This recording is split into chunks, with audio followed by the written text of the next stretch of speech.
ਸਤਿ ਸ਼੍ਰੀ ਅਕਾਲ। ਤੁਸੀਂ ਵੇਖ ਰਹੇ ਹੋ ਟੀਵੀ ਪੰਜਾਬ ਤੇ ਮੈਂ ਹਾਂ ਤੁਹਾਡੇ ਨਾਲ ਇੰਦਰਪ੍ਰੀਤ ਕੌਰ ਪੰਨੂ। ਲੈ ਕੇ ਹਾਜ਼ਰ ਹਾਂ ਪ੍ਰੋਗਰਾਮ ਕੈਨੇਡਾ ਨਾਓ, ਜਿੱਥੇ ਗੱਲਬਾਤ ਅਸੀਂ ਕੈਨੇਡਾ ਦੀਆਂ तमाम ਵੱਡੀਆਂ ਖਬਰਾਂ ਦੀ ਕਰਾਂਗੇ। ਇਹਨਾਂ ਖਬਰਾਂ ਦੇ ਉੱਪਰ ਵਿਚਾਰ ਚਰਚਾ ਕਰਾਂਗੇ ਆਪਣੇ ਸਹਿਯੋਗੀ ਮਨਦੀਪ ਸਿੰਘ ਟੁਰ ਦੇ ਨਾਲ। ਸੋ ਮਨਦੀਪ ਜੀ, ਸਭ ਤੋਂ ਪਹਿਲਾਂ ਬਹੁਤ-ਬਹੁਤ ਸਵਾਗਤ ਹੈ। ਜੀ ਬਹੁਤ ਬਹੁਤ ਧੰਨਵਾਦ ਇੰਦਰਪ੍ਰੀਤ ਜੀ। ਜੀ ਮਨਦੀਪ ਜੀ, ਪ੍ਰੋਗਰਾਮ ਦੀ ਸ਼ੁਰੂਆਤ ਕਰ ਲੈਂਦੇ ਆ। ਐਲਬਰਟਾ ਦੇ ਵਿੱਚ ਜੋ ਮਿਊਨਿਸਪਲ ਚੋਣਾਂ ਹੋਈਆਂ, ਇਸ ਦੌਰਾਨ ਦੋ ਪੰਜਾਬੀਆਂ ਵੱਲੋਂ ਜਿੱਤ ਦਰਜ ਕਰਵਾ ਕੇ ਇਤਿਹਾਸ ਰਚਿਆ ਗਿਆ ਹੈ। ਪਹਿਲਾਂ ਤਾਂ ਜੋ ਅਮਰਜੀਤ ਸੋਹੀ ਵੱਲੋਂ ਜਿੱਤ ਦਰਜ ਕਰਵਾਈ ਗਈ ਹੈ।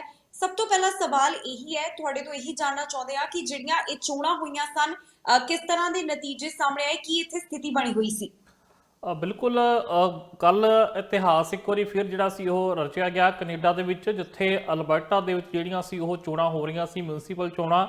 ਔਰ ਜਿਹੜੇ ਵੱਡੇ ਦੋ ਸ਼ਹਿਰ ਆ, ਖਾਸ ਕਰਕੇ ਅਲਬਰਟਾ ਦੇ ਦੋਵੇਂ ਬੜੇ ਚਰਚਿਤ ਸ਼ਹਿਰ ਆ, ਵੱਡੇ ਸ਼ਹਿਰ ਆ, ਜਿਹਦੇ ਵਿੱਚ ਕੈਲਗਰੀ ਅਤੇ ਐਡਮਿੰਟਨ ਹਮੇਸ਼ਾ ਇਹਨਾਂ ਦਾ ਜ਼ਿਕਰ ਆਉਂਦਾ ਹੈ। ਵੱਡੀ ਗਿਣਤੀ 'ਚ ਪੰਜਾਬੀ ਭਾਈਚਾਰਾ ਵੀ ਇੱਥੇ ਵਸਦਾ ਆ। ਉਹਨਾਂ ਦੋਨਾਂ ਸ਼ਹਿਰਾਂ ਉੱਤੇ ਜਿਹੜਾ ਅਸੀਂ ਕਹਿ ਸਕਦੇ ਹਾਂ ਕਿ ਪੰਜਾਬੀ ਜਿਹੜੇ ਮੇਅਰ ਉਹ ਜਿੱਤ ਕੇ ਕਾਬਜ਼ ਹੋ ਗਏ ਨੇ ਸੱਤਾ ਉੱਤੇ। ਪਹਿਲਾਂ ਤਾਂ ਅਸੀਂ ਦਰਸ਼ਕਾਂ ਨੂੰ ਜਾਣਕਾਰੀ ਦਿੱਤੀ ਹੀ ਸੀ ਅਮਰਜੀਤ ਸੋਹੀ ਹੋਣਾ ਬਾਰੇ ਕਿ ਸਰਵੇ ਦੇ ਵਿੱਚ ਉਹ ਕਾਫੀ ਅੱਗੇ ਚੱਲ ਰਹੇ ਨੇ। ਸੋ ਉਮੀਦ ਦੇ ਅਨੁਸਾਰ ਐਡਮਿੰਟਨ ਤੋਂ ਉਹਨਾਂ ਨੇ ਜਿੱਤ ਪ੍ਰਾਪਤ ਕੀਤੀ ਆ। ਔਰ ਇਹਦੇ ਨਾਲ ਹੀ ਪ੍ਰਭਜੋਤ ਗਰੇਵਾਲ, ਜਿਨ੍ਹਾਂ ਨੂੰ ਅੱਜ ਕੱਲ੍ਹ ਜੋਤੀ ਗੰਡੋਕ ਕਹਿ ਕੇ ਜਿਹੜਾ ਬੁਲਾਇਆ ਜਾਂਦਾ ਵਾ, ਉਹ ਜਿਹੜੇ ਆ ਕੈਲਗਰੀ ਦੇ ਮੇਅਰ ਬਣੇ ਆ। ਔਰ ਜੇਕਰ ਅਸੀਂ ਨਤੀਜਿਆਂ ਦੀ ਗੱਲ ਕਰੀਏ ਤਾਂ ਭਾਰੀ ਬਹੁਮਤ ਦੇ ਨਾਲ ਜਿਹੜੀ ਇਹਨਾਂ ਨੂੰ ਜਿਹੜੀ ਜਿੱਤ ਆ ਉਹ ਨਸੀਬ ਹੋਈ ਆ। ਜੋਤੀ ਗੰਡੋਕ ਦੀ ਗੱਲ ਕਰੀਏ ਤਾਂ 1,74,000 ਵੋਟਾਂ ਉਹਨਾਂ ਨੂੰ ਕੁੱਲ ਪਈਆਂ ਨੇ। ਔਰ ਉਹਨਾਂ ਦੇ ਜਿਹੜੇ ਨੇੜਲੇ ਵਿਰੋਧੀ ਸੀਗੇ ਉਹਨਾਂ ਨੂੰ 1,15,000 ਜਿਹੜੀਆਂ ਵੋਟਾਂ ਉਹ ਪਈਆਂ ਨੇ। ਸੋ ਲਗਭਗ ਅਸੀਂ ਕਹਿ ਸਕਦੇ ਹਾਂ ਕਿ 50-60,000 ਵੋਟਾਂ ਦੇ ਫਰਕ ਨਾਲ ਜਿਹੜੀ ਆ ਜਿੱਤ ਦਰਜ ਕੀਤੀ ਆ ਜੋਤੀ ਗੰਡੋਕ ਨੇ, ਜਿਨ੍ਹਾਂ ਦਾ ਪਹਿਲਾ ਨਾਮ ਪ੍ਰਭਜੋਤ ਆ ਔਰ ਇਹ ਵੀ ਪੰਜਾਬੀ ਮੂਲ ਦੇ ਨੇ। ਔਰ ਇਹਦੇ ਨਾਲ ਜੇਕਰ ਅਸੀਂ ਅਮਰਜੀਤ ਸੋਹੀ ਦੀ ਗੱਲ ਕਰੀਏ ਤਾਂ ਉਹਨਾਂ ਨੂੰ ਵੀ ਵੱਡੇ ਅੰਤਰ ਨਾਲ ਜਿੱਤ ਜਿਹੜੀ ਉਹ ਮਿਲੀ ਆ। ਅਮਰਜੀਤ ਸੋਹੀ ਨੂੰ ਕੁੱਲ 1,05,683 ਵੋਟਾਂ ਮਿਲੀਆਂ। ਔਰ ਜਿਹੜੇ ਉਹਨਾਂ ਦੇ ਨੇੜਲੇ ਵਿਰੋਧੀ ਸੀ, ਜਿਹੜੇ ਦੂਜੇ ਨੰਬਰ ਤੇ ਰਹੇ ਇਸ ਰੇਸ ਦੇ ਵਿੱਚ, ਉਹਨੇ ਮਾਈਕ ਨਿਕਲ, ਜਿਨ੍ਹਾਂ ਨੂੰ 59,309 ਵੋਟਾਂ ਪਈਆਂ। ਸੋ 45% ਦੀ ਵੋਟਾਂ ਲੈ ਕੇ ਲਗਭਗ ਜੇਕਰ ਅਸੀਂ ਗੱਲ ਕਰੀਏ ਤਾਂ ਇਹ ਵੀ 40-50,000 ਵੋਟਾਂ ਦਾ ਫਰਕ ਬਣਦਾ ਇਹਨਾਂ ਦਾ ਵੀ, ਜਿਸ ਤਰੀਕੇ ਨਾਲ ਇਹਨਾਂ ਨੇ ਜਿੱਤ ਪ੍ਰਾਪਤ ਕੀਤੀ ਆ। ਸੋ ਦੋਨਾਂ ਨੂੰ ਹੀ ਜਿਹੜੀ ਉੱਥੇ ਵੱਡੇ ਅੰਤਰ ਨਾਲ ਜਿੱਤ ਪ੍ਰਾਪਤ ਹੋਈ ਆ। ਜੀ ਮਨਦੀਪ ਜੀ, ਅਮਰਜੀਤ ਸੋਹੀ ਦੀ ਜੇਕਰ ਅਸੀਂ ਗੱਲ ਕਰੀਏ ਤਾਂ ਉਹਨਾਂ ਦੇ ਨਾਲ ਕਾਫੀ, ਉਹਨਾਂ ਦੇ ਨਾਮ ਦੇ ਨਾਲ ਕਾਫੀ ਉਪਲਬਧੀਆਂ ਜੁੜੀਆਂ ਹੋਈਆਂ ਨੇ ਪੰਜਾਬ ਦੇ। ਜੇਕਰ ਪੰਜਾਬ ਦੀ ਗੱਲ ਕਰੀਏ ਤਾਂ ਇੱਥੋਂ ਸੰਗਰੂਰ ਦੇ ਨਾਲ ਉਹ ਸੰਬੰਧਿਤ ਨੇ। ਉਹਨਾਂ ਦਾ ਸਿਆਸੀ ਕਰੀਅਰ ਜਿਹੜਾ ਹੈ ਉਹ ਵੀ ਕਾਫੀ ਲੰਬਾ ਹੈ। ਤੇ ਇਸ ਦੌਰਾਨ ਅਸੀਂ ਸਵਾਲ ਤੁਹਾਡੇ ਤੋਂ ਇਹ ਜਾਣਨਾ ਚਾਹੁੰਦੇ ਆ ਕਿ ਉਹਨਾਂ ਦੇ ਨਾਲ ਕਿਹੜੀਆਂ-ਕਿਹੜੀਆਂ ਉਪਲਬਧੀਆਂ ਲੱਗੀਆਂ ਹੋਈਆਂ ਨੇ ਤੇ ਉਹ ਕਿਹੜੀ ਉਹਨਾਂ ਦੀ ਸਿਆਸੀ ਕਾਰਗੁਜ਼ਾਰੀ ਰਹੀ ਹੈ। ਬਿਲਕੁਲ, ਜੇਕਰ ਅਸੀਂ ਕੈਨੇਡਾ ਦੇ ਵਿੱਚ ਉਹਨਾਂ ਦੀ ਸਿਆਸਤ ਦੇਖ ਲਈਏ ਤਾਂ ਪਹਿਲਾਂ ਉਹ ਕੌਂਸਲਰ ਬਣੇ ਸੀਗੇ। ਉਸ ਤੋਂ ਫਿਰ ਬਾਅਦ ਉਹਨਾਂ ਨੇ 2015 ਦੀ ਜਿਹੜੀ ਚੋਣ ਸੀ, ਫੈਡਰਲ ਚੋਣ, ਉਹ ਲੜੀ। ਉਹਦੇ ਵਿੱਚ ਜਿਹੜਾ ਸੀਗਾ ਫਿਰ ਉਹਨਾਂ ਨੂੰ ਉੱਥੇ ਜਿੱਤ ਪ੍ਰਾਪਤ ਹੋਈ। ਔਰ ਉਹ ਜਿੱਤ ਮਹਿਜ 92 ਵੋਟਾਂ ਨਾਲ ਜਿੱਤੇ ਸੀ। ਟਿਮ ਉੱਪਲ ਨੂੰ ਉਹਨਾਂ ਨੇ ਸਿਰਫ 92 ਵੋਟਾਂ ਨਾਲ ਹਰਾਇਆ ਸੀ। ਔਰ ਉਸ ਤੋਂ ਬਾਅਦ ਉਹਨਾਂ ਨੂੰ ਟਰੂਡੋ ਕੈਬਨਿਟ ਦੇ ਵਿੱਚ ਸ਼ਾਮਲ ਕਰ ਲਿਆ ਗਿਆ ਸੀਗਾ। ਅਲਬਰਟਾ ਦੀ ਉਹ ਨੁਮਾਇੰਦਗੀ ਕਰ ਰਹੇ ਸੀ ਕੈਬਨਿਟ ਦੇ ਵਿੱਚ। ਪਰ 19 ਦੇ ਵਿੱਚ ਜਿਹੜਾ ਸੀ ਉਹ ਚੋਣ ਹਾਰ ਗਏ। ਟਿਮ ਉੱਪਲ ਕੋਲੇ ਉਹ ਚੋਣ ਹਾਰ ਗਏ ਕਿਉਂਕਿ ਉਸ ਵਕਤ ਅਸੀਂ ਦੇਖਿਆ ਕਿ ਅਲਬਰਟਾ ਵਿੱਚ ਇੱਕ ਗੁੱਸੇ ਦੀ ਲਹਿਰ ਜਿਹੜੀ ਸੀ ਉਹ ਲਿਬਰਲ ਦੇ ਖਿਲਾਫ ਚੱਲ ਰਹੀ ਸੀ। ਸੋ ਉਸ ਲਹਿਰ ਦੇ ਵਿੱਚ ਉਹ ਆਪਣੀ ਚੋਣ ਹਾਰ ਗਏ। ਤੇ ਹੁਣ ਇੱਕ ਵਾਰੀ ਉਹਨਾਂ ਨੇ ਫਿਰ ਇਹਨਾਂ ਫੈਸਲਾ ਕੀਤਾ ਕਿ ਹੁਣ ਉਹ ਫੈਡਰਲ ਇਲੈਕਸ਼ਨ ਜਿਹੜੀ ਆ ਉਹ ਨਹੀਂ ਲੜਨਗੇ। ਤੇ ਇਸ ਵਾਰ ਜਿਹੜਾ ਵਾ ਫਿਰ ਉਹਨਾਂ ਨੇ ਮੇਅਰ ਦੀ ਜਿਹੜੀ ਚੋਣ ਆ ਉਹ ਲੜੀ। ਤੇ ਮੇਅਰ ਦੀ ਚੋਣ ਜੋ ਨਤੀਜਾ ਤੁਹਾਡੇ ਸਾਹਮਣੇ ਆ। ਪਰ ਇਹਦੇ ਨਾਲ ਹੀ ਉਹਨਾਂ ਦੇ ਜੀਵਨ ਨਾਲ ਜੁੜੀਆਂ ਇੱਕ ਬਹੁਤ ਸੰਘਰਸ਼ ਵਾਲੀਆਂ ਚੀਜ਼ਾਂ ਨੇ, ਜਿਨ੍ਹਾਂ ਦਾ ਜ਼ਿਕਰ ਜਦੋਂ ਕੱਲ ਉਹਨਾਂ ਨੇ ਜਿੱਤ ਕੇ ਸਟੇਜ ਤੇ ਆਉਣਾ ਸੀ ਤਾਂ ਉਹਨਾਂ ਦੀ ਬੇਟੀ ਵੱਲੋਂ ਇਹ ਜ਼ਿਕਰ ਛੇੜਿਆ ਗਿਆ ਹਲਕਾ ਜਿਹਾ ਕਿ ਕਿਸ ਤਰੀਕੇ ਨਾਲ ਉਹਨਾਂ ਨੂੰ ਬਿਹਾਰ ਦੀ ਜੇਲ੍ਹ ਦੇ ਵਿੱਚ ਕਿਹਾ ਗਿਆ ਕਿ ਰੱਖਿਆ ਗਿਆ, ਉਹਨਾਂ ਨੂੰ ਉੱਥੇ ਕੈਦ ਕੀਤਾ ਗਿਆ, ਜੋ ਕਿ ਬਿਲਕੁਲ ਗਲਤ ਸੀ। ਔਰ ਅਸੀਂ ਜੇਕਰ ਉਸ ਵਾਕਿਆ ਦੀ ਗੱਲ ਕਰੀਏ, ਲਗਭਗ 1980-81 ਦੇ ਵਿੱਚ ਜਿਹੜਾ ਸੀ ਅਮਰਜੀਤ ਸੋਹੀ ਆਪਣੇ ਪਰਿਵਾਰ ਨਾਲ ਇੱਥੇ ਆਏ ਸੀ। ਪਰ 1988 ਵਿੱਚ ਜਿਹੜੇ ਸੀ ਉਹ ਵਾਪਸ ਚੱਲ ਗਏ ਪੰਜਾਬ। ਉੱਥੇ ਪੜ੍ਹਨ ਲਈ ਗਏ ਸੀ, ਗੁਰਸ਼ਰਨ ਸਿੰਘ ਹੋਣਾ ਨਾਲ ਉੱਥੇ ਵਾਪਸ ਗਏ ਸੀਗੇ। ਇਸੇ ਦੌਰਾਨ ਉੱਥੇ ਐਕਟਿਵਿਸਟ ਬਣ ਗਏ। ਧਰਨੇ ਪ੍ਰਦਰਸ਼ਨਾਂ ਦੇ ਵਿੱਚ ਉਹ ਹਿੱਸਾ ਲੈਣ ਲੱਗੇ। ਬਿਹਾਰ ਦੇ ਇੱਕ ਪਿੰਡ ਦੇ ਵਿੱਚ ਲੈਂਡ ਰਿਫਾਰਮ ਨੂੰ ਲੈ ਕੇ ਇੱਕ ਧਰਨਾ ਲੱਗਾ ਹੋਇਆ ਸੀਗਾ। ਉੱਥੇ ਜਿਹੜੇ ਅਮਰਜੀਤ ਸੋਹੀ ਨੂੰ ਗ੍ਰਿਫਤਾਰ ਕਰ ਲਿਆ ਗਿਆ। ਔਰ ਇਹ ਦੋਸ਼ ਲੱਗੇ ਕਿ ਉਹਨਾਂ ਦੇ ਕੈਨੇਡੀਅਨ ਬੈਕਗ੍ਰਾਉਂਡ ਨੂੰ ਲੈ ਕੇ, ਕਿਉਂਕਿ ਉਸ ਵਕਤ ਤੱਕ ਚੀਜ਼ਾਂ ਬਹੁਤ ਇਸ ਤਰੀਕੇ ਦੀਆਂ ਵਾਪਰ ਚੁੱਕੀਆਂ ਸੀ। ਬਲੂ ਸਟਾਰ ਆਪਰੇਸ਼ਨ ਹੋ ਚੁੱਕਾ ਸੀਗਾ। 에ਅਰ ਇੰਡੀਆ ਦਾ ਜਿਹੜਾ ਇੱਕ ਜਹਾਜ਼ ਜਿਹੜਾ ਕ੍ਰੈਸ਼ ਹੋਇਆ ਸੀਗਾ, ਉਹ ਸਾਰਾ ਕੁਝ ਕਨਿਸ਼ਕ ਕਾਂਡ ਜਿਹੜਾ ਜਿਹਨੂੰ ਕਿਹਾ ਜਾਂਦਾ ਉਹ ਵਾਪਰ ਚੁੱਕਾ ਸੀ। ਸੋ ਇਹ ਦੋਸ਼ ਲੱਗੇ ਕਿ ਉਹਨਾਂ ਨੂੰ ਇਸ ਕਰਕੇ ਜਿਹੜਾ ਸੀ ਉੱਥੇ ਗ੍ਰਿਫਤਾਰ ਕਰ ਲਿਆ ਗਿਆ ਔਰ ਇਹਦੇ ਉੱਤੇ ਉਹਨਾਂ ਨੂੰ ਕਾਫੀ ਉੱਥੇ ਤਕਲੀਫਾਂ ਦਾ ਜੇਲ੍ਹ ਦਾ ਸਾਹਮਣਾ ਕਰਨਾ ਪਿਆ। ਉੱਥੇ ਉਹ ਗਿਆ ਦੀ ਜੇਲ੍ਹ ਦੇ ਵਿੱਚ ਵੀ ਰਹੇ, ਬਿਹਾਰ ਦੇ ਵਿੱਚ ਇੱਕ ਹੋਰ ਜੇਲ੍ਹ 'ਚ ਵੀ ਰਹੇ। 2 ਸਾਲ ਤੋਂ ਵੱਧ ਦਾ ਸਮਾਂ ਉਹਨਾਂ ਨੇ ਉੱਥੇ ਜੇਲ੍ਹ ਦੇ ਵਿੱਚ ਗੁਜ਼ਾਰਿਆ, ਜਿੱਥੇ ਉਹਨਾਂ ਨੂੰ ਇੱਕ ਕਾਲ ਕੋਠੜੀ ਵਿੱਚ ਰੱਖਿਆ ਗਿਆ ਸੀਗਾ, ਜਿਸ ਤੋਂ ਬਾਅਦ ਫਿਰ ਉਹ ਰਿਲੀਜ਼ ਹੋਏ। ਕੇਸ ਚੱਲਿਆ ਉਹਨਾਂ ਦਾ ਔਰ ਉਸ ਤੋਂ ਬਾਅਦ ਜਿਹੜਾ ਸੀ ਵਾਪਸ 1990 ਦੇ ਵਿੱਚ ਉਹ ਕੈਨੇਡਾ ਆਏ ਤੇ ਕੈਨੇਡਾ ਆ ਕੇ ਫਿਰ ਉਹਨਾਂ ਨੇ ਪਹਿਲਾਂ ਟੈਕਸੀ ਚਲਾਉਣ ਦਾ ਕੰਮ ਕੀਤਾ, ਫਿਰ ਉਹ ਬੱਸ ਡਰਾਈਵਰ ਬਣੇ ਔਰ ਫਿਰ ਜਿਹੜੀ ਯੂਨੀਅਨ ਸੀ ਉਹਦੇ ਬੁਲਾਰੇ ਬਣੇ ਔਰ ਉਸ ਤੋਂ ਬਾਅਦ ਫਿਰ ਅਮਰਜੀਤ ਸੋਹੀ ਨੇ ਮੁੜ ਕੇ ਨਹੀਂ ਦੇਖਿਆ। ਸੋ ਇੱਕ ਲੰਬਾ ਸੰਘਰਸ਼ ਆ, ਅੱਜ ਵੀ ਉਹ ਚੀਜ਼ਾਂ ਯਾਦ ਕਰਦੇ ਨੇ ਕਿਸ ਤਰੀਕੇ ਨਾਲ ਉਹਨਾਂ ਨੇ ਉਹ ਜੇਲ੍ਹ 'ਚ ਜੋ ਇੰਨਾ ਸਮਾਂ ਕੱਟਿਆ ਔਰ ਕਿਸ ਤਰੀਕੇ ਨਾਲ ਉਹਨਾਂ ਨੂੰ ਸਾਰਾ ਕੁਝ ਸਹਿਣਾ ਪਿਆ। ਸੋ ਅੱਜ ਉਹ ਇਸ ਮੁਕਾਮ ਤੇ ਨੇ ਕਿ ਇੱਕ ਵੱਡੇ ਸ਼ਹਿਰ ਦੇ ਮੇਅਰ ਨੇ। ਇਸ ਤੋਂ ਪਹਿਲਾਂ ਉਹ ਕੈਨੇਡਾ ਦੇ ਜਿਹੜੇ ਫੈਡਰਲ ਮੰਤਰੀ ਵੀ ਰਹਿ ਚੁੱਕੇ ਨੇ। ਬ੍ਰਿਟਿਸ਼ ਕੋਲੰਬੀਆ ਦੇ ਨਾਲ ਜੁੜਿਆ ਹੋਇਆ ਹੈ। ਪ੍ਰੋਵਿੰਸ ਦੇ ਵੱਲੋਂ ਵੀ ਕਰੋਨਾ ਵਾਇਰਸ ਦੇ ਕਾਰਨ ਪਾਬੰਦੀਆਂ ਲਗਾਈਆਂ ਗਈਆਂ, ਹੌਲੀ-ਹੌਲੀ ਕਰਕੇ ਢਿੱਲ ਦੇਣ ਦੀ ਸ਼ੁਰੂਆਤ ਵੀ ਕੀਤੀ ਗਈ, ਪਰ ਹੁਣ ਤਾਜ਼ਾ ਜਾਣਕਾਰੀ ਸਾਹਮਣੇ ਆ ਰਹੀ ਹੈ ਜਿਸ ਦੇ ਮੁਤਾਬਕ ਹੁਣ ਵੀ ਪਾਬੰਦੀਆਂ ਤੋਂ ਰਾਹਤ ਦਿੱਤੀ ਜਾ ਰਹੀ ਹੈ। ਕਿਹੜੀ ਢਿੱਲ ਦਾ ਐਲਾਨ ਅੱਜ ਬ੍ਰਿਟਿਸ਼ ਕੋਲੰਬੀਆ ਵੱਲੋਂ ਕੀਤਾ ਗਿਆ? ਬਿਲਕੁਲ ਜੀ, ਕਿਉਂਕਿ ਹੁਣ ਵੈਕਸੀਨ ਦਰ ਜਿਹੜੀ ਵੱਧ ਰਹੀ ਆ ਪਰ ਨਾਲ ਨਾਲ ਮਾਮਲੇ ਵੀ ਵੱਧ ਰਿਹਾ ਸੀ, ਪਰ ਜਿਹੜੀਆਂ ਅੱਜ ਕੁਝ ਹਦਾਇਤਾਂ ਜਿਹੜੀਆਂ ਉਹ ਜਾਰੀ ਕੀਤੀਆਂ ਗਈਆਂ ਨੇ ਕਿ ਜਿਸ 'ਚ ਢਿੱਲ ਦੇਣ ਦਾ ਐਲਾਨ ਕੀਤਾ ਗਿਆ ਤੇ ਇਹ ਜਿਹੜਾ ਵਾ 25 ਅਕਤੂਬਰ ਤੋਂ ਇਹ ਲਾਗੂ ਹੋਵੇਗੇ। ਜਿਹੜੇ ਨਵੇਂ ਹੁਕਮ ਦਿੱਤੇ ਆ ਡਾਕਟਰ ਬੌਨੀ ਹੈਨਰੀ ਤੇ ਇਹਨਾਂ ਦਾ ਐਲਾਨ ਕੀਤਾ। ਖਾਸ ਕਰਕੇ ਜੇਕਰ ਅਸੀਂ 1-2 ਰੀਜ਼ਨ ਛੱਡ ਕੇ ਗੱਲ ਕਰੀਏ, ਜਿਸ 'ਚ ਈਸਟ ਫਰੇਜ਼ਰ ਰੀਜ਼ਨ ਅਤੇ ਨਾਰਥਨ ਰੀਜ਼ਨ, ਜਿੱਥੇ ਇਸ ਵਕਤ ਜ਼ਿਆਦਾ ਜਿਹੜੇ ਉਹ ਮਾਮਲੇ ਸਾਹਮਣੇ ਆ ਰਹੇ ਨੇ, ਉੱਥੋਂ ਜਿਹੜਾ ਵਾ ਉਹਨਾਂ ਨੇ ਹੱਲੇ ਇਹ ਪਾਬੰਦੀਆਂ ਨਹੀਂ ਹਟਾਈਆਂ। ਪਰ ਬਾਕੀ BC ਦੇ ਵਿੱਚ ਜਿੱਥੇ ਜਿੱਥੇ ਪ੍ਰੂਫ ਆਫ ਵੈਕਸੀਨੇਸ਼ਨ ਜਿਹੜੀ ਰਿਕਵਾਇਰਡ ਆ, ਜਿੱਥੇ ਤੁਸੀਂ ਵੈਕਸੀਨ ਦਾ ਪ੍ਰੂਫ ਦੇ ਕੇ ਅੰਦਰ ਜਾਣਾ ਆ, ਉੱਥੇ ਜਿਹੜਾ ਵਾ ਹੁਣ ਜਿਹੜੀ ਕਪੈਸਿਟੀ ਸੀ ਪਹਿਲਾਂ 50% ਦੀ ਉਹ ਹਟਾ ਦਿੱਤੀ ਗਈ ਆ। ਉੱਥੇ ਹੁਣ ਫੁੱਲ ਕਪੈਸਿਟੀ ਨਾਲ ਲੋਕ ਇਕੱਠੇ ਹੋ ਸਕਦੇ ਨੇ। ਇਹਦੇ ਵਿੱਚ ਅਸੀਂ ਜਿਹੜੇ ਸਪੋਰਟਸ ਈਵੈਂਟ ਆ, ਕੋਈ ਮੈਚ ਹੁੰਦੇ ਨੇ ਸਟੇਡੀਅਮ ਦੇ ਵਿੱਚ, ਜਿਹੜਾ ਆਉਣ ਵਾਲੇ ਦਿਨਾਂ 'ਚ ਇੱਕ ਵੈਨਕੂਵਰ ਦੇ ਵਿੱਚ ਹੋਣ ਵੀ ਜਾ ਰਿਹਾ। ਸੋ ਇਹਦੇ ਨਾਲ ਨਾਲ ਜਿਹੜਾ ਵਾ ਹੋਰ ਬਹੁਤ ਸਾਰੀਆਂ ਥਾਵਾਂ ਤੇ ਥੀਏਟਰ ਦੇ ਵਿੱਚ ਵਿਆਹਾਂ ਸ਼ਾਦੀਆਂ ਦੀ ਜੇਕਰ ਅਸੀਂ ਖਾਸ ਗੱਲ ਕਰੀਏ ਤਾਂ ਵਿਆਹ ਸ਼ਾਦੀਆਂ ਵਿੱਚ ਇਹ ਹੋ ਗਿਆ ਸੀ ਕਿ ਜੇਕਰ ਕਿਸੇ ਗੁਰੂ ਘਰ ਦੇ ਵਿੱਚ ਜਿੰਨੀ ਕਪੈਸਿਟੀ ਆ ਉਸ ਤੋਂ 50% ਜਿਹੜੇ ਅੱਧੇ ਲੋਕ ਆ ਉਹ ਅੰਦਰ ਹਾਲ 'ਚ ਬੈਠ ਸਕਦੇ ਸੀ, ਜਾਂ ਹੋਰ ਬਹੁਤ ਸਾਰੀਆਂ ਚੀਜ਼ਾਂ ਸੀਗੀਆਂ, ਪਾਰਟੀਆਂ ਸੰਬੰਧੀ ਵੀ ਸੀ, ਹਾਲ ਸੰਬੰਧੀ ਵੀ ਸੀਗਾ। ਸੋ ਸਾਰੀਆਂ ਹੁਣ ਇਹਨਾਂ ਰੀਜ਼ਨ ਦੇ ਵਿੱਚ ਹਟਾ ਦਿੱਤੀਆਂ ਗਈਆਂ ਨੇ। ਸਿਰਫ ਕੁਝ ਜਿਹੜੇ BC ਦੇ ਸ਼ਹਿਰ ਆ ਉਹਨਾਂ ਨੂੰ ਛੱਡ ਕੇ ਜਿਹੜੇ ਈਸਟ ਫਰੇਜ਼ਰ ਅਤੇ ਨਾਰਥਨ ਦੇ ਵਿੱਚ ਆਉਂਦੇ ਨੇ, ਸੋ ਕਿਉਂਕਿ ਉੱਥੇ ਹਾਲੇ ਕੇਸ ਥੋੜੇ ਵੱਧ ਨੇ, ਸੋ ਇਸ ਕਰਕੇ ਉਹਨਾਂ ਸ਼ਹਿਰਾਂ ਨੂੰ ਛੱਡ ਲਿਆ ਗਿਆ ਔਰ ਬਾਕੀਆਂ ਵਿੱਚ ਜਿਹੜਾ ਇਹ ਰਾਹਤ ਦਿੱਤੀ ਗਈ ਹੈ। ਜੀ ਮਨਦੀਪ ਜੀ, ਅਗਲੀ ਖਬਰ ਵੀ ਬ੍ਰਿਟਿਸ਼ ਕੋਲੰਬੀਆ ਪ੍ਰੋਵਿੰਸ ਦੇ ਨਾਲ ਜੁੜੀ ਹੋਈ ਹੈ, ਜਿੱਥੇ ਇੱਕ ਨਵੇਂ ਪ੍ਰੋਗਰਾਮ ਦੀ ਸ਼ੁਰੂਆਤ ਕੀਤੀ ਜਾ ਰਹੀ ਹੈ। ਇਹ ਟਰੱਕਾਂ ਦੇ ਨਾਲ ਜੁੜਿਆ ਹੋਇਆ ਪ੍ਰੋਗਰਾਮ ਹੈ। ਪਹਿਲਾਂ ਦੇ ਮੁਕਾਬਲੇ ਲਾਇਸੈਂਸ ਲੈਣ ਦੇ ਵਿੱਚ ਵੱਧ ਸਮਾਂ ਲੱਗੇਗਾ, ਕਿਉਂਕਿ ਹੁਣ ਇੱਕ ਟ੍ਰੇਨਿੰਗ ਪ੍ਰੋਗਰਾਮ ਲਿਆਂਦਾ ਜਾ ਰਿਹਾ ਹੈ ਜਿਸ ਦਾ ਨਾਮ ਜਿਹੜਾ ਮੈਂਡੇਟਰੀ ਐਂਟਰੀ ਲੈਵਲ ਟ੍ਰੇਨਿੰਗ ਰੱਖਿਆ ਗਿਆ ਹੈ, ਜਿਸ ਦੇ ਮੁਤਾਬਕ ਹੁਣ ਹਾਈਵੇ ਦੇ ਉੱਪਰ ਟਰੱਕ ਚਲਾਉਣ ਦੀ ਪ੍ਰੈਕਟਿਸ ਵੀ ਕਰਨੀ ਪਏਗੀ। ਇੱਕ ਜਿਹੜੀ ਟ੍ਰੇਨਿੰਗ ਰੱਖੀ ਗਈ ਹੈ। ਸੋ ਇਹ ਬ੍ਰਿਟਿਸ਼ ਕੋਲੰਬੀਆ ਵੱਲੋਂ ਜੋ ਕਦਮ ਚੁੱਕਿਆ ਜਾ ਰਿਹਾ ਉਸ ਦੇ ਵਾਸਤੇ ਉਹਨਾਂ ਦਾ ਕਹਿਣਾ ਹੈ ਕਿ ਜਿਹੜੇ ਹਾਦਸੇ ਹੁੰਦੇ ਨੇ, ਸੜਕ ਹਾਦਸੇ ਵਾਪਰਦੇ ਨੇ, ਉਸ ਦੇ ਉੱਪਰ ਕਾਬੂ ਪਾਉਣ ਸੰਬੰਧੀ ਹੁਣ ਉਹਨਾਂ ਵੱਲੋਂ ਇਹ ਪ੍ਰੋਗਰਾਮ ਲਿਆਂਦਾ ਜਾ ਰਿਹਾ ਹੈ। ਜੋ ਇਹ ਸ਼ੁਰੂਆਤ ਕੀਤੀ ਜਾ ਰਹੀ ਹੈ ਬ੍ਰਿਟਿਸ਼ ਕੋਲੰਬੀਆ ਵੱਲੋਂ, ਇਸ ਨੂੰ ਕਿਸ ਤਰ੍ਹਾਂ ਦੇਖਦੇ ਹੋ? ਬਿਲਕੁਲ, ਜਿਸ ਤਰੀਕੇ ਨਾਲ ਤੁਸੀਂ ਦੱਸਿਆ ਕਿ ਸੜਕ ਹਾਦਸੇ ਜਿਹੜੇ ਉਹ ਲਗਾਤਾਰ ਵੱਧ ਰਹੇ ਸੀ, ਕਿਉਂਕਿ ਅਸੀਂ ਇਹ ਵੀ ਦੇਖਿਆ ਕਿ ਜਦੋਂ ਕੋਈ ਟਰੱਕ ਹਾਦਸਾਗ੍ਰਸਤ ਹੁੰਦਾ ਤਾਂ ਉਹਦੇ ਨਾਲ ਜੇਕਰ ਉਹਦੀ ਲਪੇਟ ਦੇ ਵਿੱਚ ਕੋਈ ਹੋਰ ਵਾਹਨ ਵੀ ਹੋ ਜਾਂਦਾ ਜਾਂ ਰੋਡ ਤੇ ਹੋਰ ਲੋਕ ਵੀ ਨੇੜੇ ਤੇੜੇ ਜਾ ਰਹੇ ਨੇ ਤੇ ਉਹਨਾਂ ਦਾ ਵੀ ਨੁਕਸਾਨ ਕਈ ਵਾਰੀ ਵੱਡੇ ਪੱਧਰ ਤੇ ਹੁੰਦਾ ਆ, ਕਿਉਂਕਿ ਬੇਕਾਬੂ ਹੋਏ ਟਰੱਕ ਨੂੰ ਸੰਭਾਲਣਾ ਬਹੁਤ ਮੁਸ਼ਕਲ ਆ। ਔਰ ਜੇਕਰ ਬੇਕਾਬੂ ਹੁੰਦਾ ਤਾਂ ਵੱਡਾ ਵਾਹਨ ਹੋਣ ਕਰਕੇ ਔਰ ਜੇਕਰ ਲੋਡਡ ਆ ਹੈਵੀ ਹੋਣ ਕਰਕੇ ਕਈ ਵਾਰ ਨੁਕਸਾਨ ਜਿਹੜਾ ਉਹ ਜ਼ਿਆਦਾ ਹੋ ਜਾਂਦਾ। ਸੋ ਕਈ ਵਾਰ ਅਸੀਂ ਦੇਖਿਆ ਕਿ ਖੁਦ ਟਰੱਕ ਡਰਾਈਵਰਾਂ ਦੀਆਂ ਜਾਨਾਂ ਵੀ ਜਾਂਦੀਆਂ ਨੇ। ਸੋ ਇਹ ਸਾਰੀਆਂ ਚੀਜ਼ਾਂ ਨੂੰ ਸੇਵ ਕਰਨੇ, ਔਰ ਖਾਸ ਕਰਕੇ ਕੈਨੇਡਾ ਦੇ ਵਿੱਚ ਕੁਝ ਸਾਲ ਪਹਿਲਾਂ ਇੱਕ ਹਾਦਸਾ ਵਾਪਰਿਆ ਸੀਗਾ। ਇੱਕ ਬੱਸ ਦੇ ਨਾਲ ਇੱਕ ਟਰੱਕ ਜਿਹੜਾ ਸੀ ਉਹ ਟਕਰਾਇਆ ਸੀ, ਜਿਸ ਦੇ ਵਿੱਚ 16 ਬੱਚਿਆਂ ਦੀ ਮੌਤ ਹੋ ਗਈ ਸੀ ਜੋ ਆਈਸ ਹਾਕੀ ਟੀਮ ਦੇ ਸੀਗੇ। ਉਸ ਤੋਂ ਬਾਅਦ ਵੀ ਇੱਕ ਪੂਰੇ ਕੈਨੇਡਾ 'ਚ ਚਰਚਾ ਛਿੜ ਗਈ ਸੀ, ਕਿਉਂਕਿ ਬਹੁਤ ਭਿਆਨਕ ਹਾਦਸਾ ਸੀ, ਬਹੁਤ ਦਰਦਨਾਕ ਹਾਦਸਾ ਸੀ। ਬਹੁਤ ਜ਼ਿਆਦਾ ਉਹਦੇ ਉੱਤੇ ਲੋਕਾਂ ਨੇ ਦੁੱਖ ਜਤਾਇਆ, ਅਫਸੋਸ ਜਤਾਇਆ। ਔਰ ਜਸਕੀਰਤ ਸਿੱਧੂ ਨੂੰ ਇਸ ਮਾਮਲੇ ਵਿੱਚ 7 ਸਾਲ ਦੀ ਕੈਦ ਹੋਈ ਸੀ, ਜੋ ਨੌਜਵਾਨ ਅੱਜ ਵੀ ਜੇਲ੍ਹ ਦੇ ਵਿੱਚ ਆ। ਸੋ ਉਹਦੇ ਮਾਮਲੇ 'ਚ ਇਹੀ ਹੋਇਆ ਸੀ ਕਿ ਉਹਨੇ ਕੁਝ ਕੁ ਹਫ਼ਤਿਆਂ ਦੀ ਇੱਕ ਟ੍ਰੇਨਿੰਗ ਲਈ ਔਰ ਉਸ ਤੋਂ ਬਾਅਦ ਫਿਰ ਉਹਨੂੰ ਇਕੱਲੇ ਨੂੰ ਟਰੱਕ ਫੜਾ ਦਿੱਤਾ ਗਿਆ ਔਰ ਜਿਸ ਤੋਂ ਬਾਅਦ ਉਹ ਇਸਨੇ ਉਹਦੇ ਹੱਥੋਂ ਇੱਕ ਵੱਡਾ ਜਿਹੜਾ ਸੀ ਸੜਕ ਹਾਦਸਾ ਹੋ ਗਿਆ, ਉਹਦੇ ਟਰੱਕ ਦੀ ਟੱਕਰ ਬੱਸ ਨਾਲ ਹੋ ਗਈ, ਜਿਸ 'ਚ ਇੰਨਾ ਵੱਡਾ ਜਾਨੀ ਨੁਕਸਾਨ ਹੋਇਆ।